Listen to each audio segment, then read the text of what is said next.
Bueno, en el día de hoy, muy buenos días, estamos en diálogo con quien es Silvia Picoseco, quien es la Dalí de el regidor de La Loma, digamos, de Alto Comedero. ¿Cómo se ve, digamos, la suba del combustible? ¿Usted qué opina? ¿Cuál es su lectura, digamos? Yo opino que en un país con la inflación que tenemos es imposible que el combustible sea el único producto que no suba. O sea, seguro que el combustible va a seguir el ritmo de la inflación. O sea que si tenemos una inflación de un 50%, el precio del combustible también va a terminar subiendo un 50%. O más. ¿Por qué o más? Porque hay componentes que tiene el combustible que tienen su relación con el dólar. O sea, si el dólar también se dispara, también va a afectar en el precio del combustible. Doña Silvia, bueno, ¿qué opina sobre la inflación, digamos? Yo creo que la inflación es un cáncer que tenemos los argentinos, y es un cáncer que no es de este momento, sino que viene de muchísimos años. La inflación se produce porque los argentinos gastamos más de lo que producimos. Los argentinos estamos acostumbrados a exceder nuestro gasto público, y si nuestro gasto público es más de lo que el argentino produce, eso genera inflación. ¿Qué análisis tiene? ¿Qué análisis hace, digamos?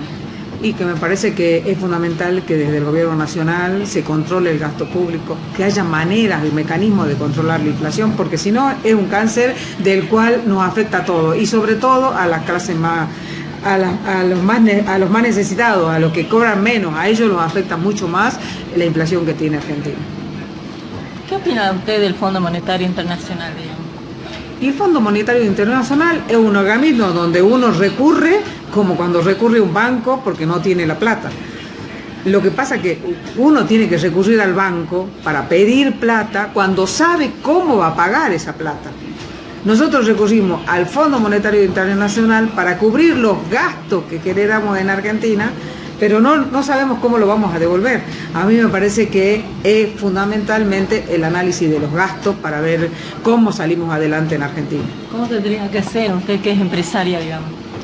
Y yo, como manejo esta empresa, yo no puedo gastar más de lo que gano. Entonces Argentina debería preocuparse en producir.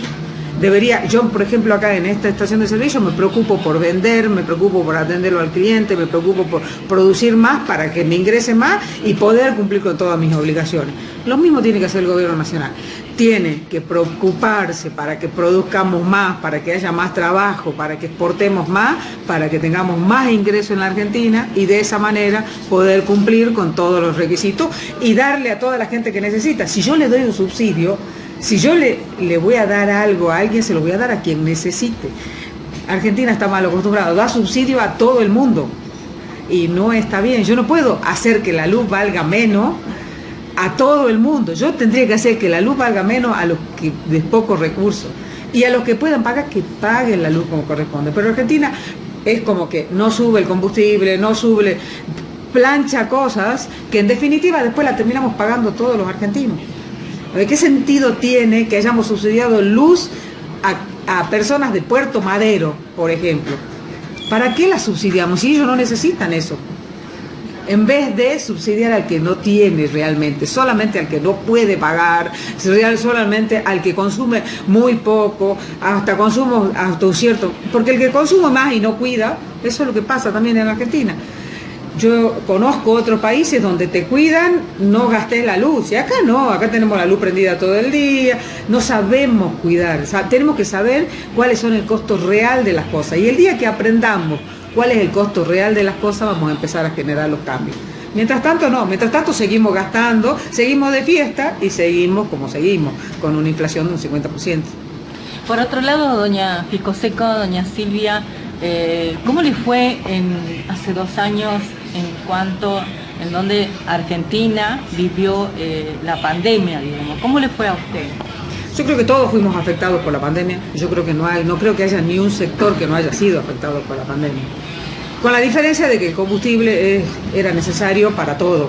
Entonces, como fue una cosa indispensable, se siguió moviendo. No en el ritmo que vendíamos normalmente, pero nunca se terminó, nunca se cerró la estación. Entonces, nos afectó, pero creo que a otros sectores les afectó mucho más. ¿Qué opina usted contra las exportaciones, digamos? Las exportaciones, yo creo que es fundamental que no empecemos a pensar qué cosa podemos exportar. Nosotros necesitamos vender en el exterior para que ingresen dólares a la Argentina. Cuando aprendamos a hacer eso y tenemos un país riquísimo, con muchísimas posibilidades, la cosa va a cambiar. ¿En cuanto a los inversores o qué? No, en cuanto a las posibilidades que brinde Argentina. Ustedes fíjense, yo creo que hay pocos países en el mundo que tienen petróleo, tienen gas, tenemos una tierra riquísima, tenemos minería, tenemos turismo, podemos ofertar turismo, tenemos unos paisajes fenomenales. Yo no sé si en el mundo hay tantos países que tengan tanta riqueza como Argentina. A veces hay que mirar un poquito, ¿viste? Miremos Chile, ¿no? ¿Viste? Está bien, no comparemos Chile porque, bueno, posiblemente tenga una política que no estemos todos de acuerdo con la política. Pero en un país tan finito, produce más que Argentina, exporta más que Argentina. A ver, veamos qué cosas estamos haciendo mal, para que no exportemos, para que no seamos nosotros el granero del mundo como fuimos en otro momento. Gracias, mi No, gracias a ustedes.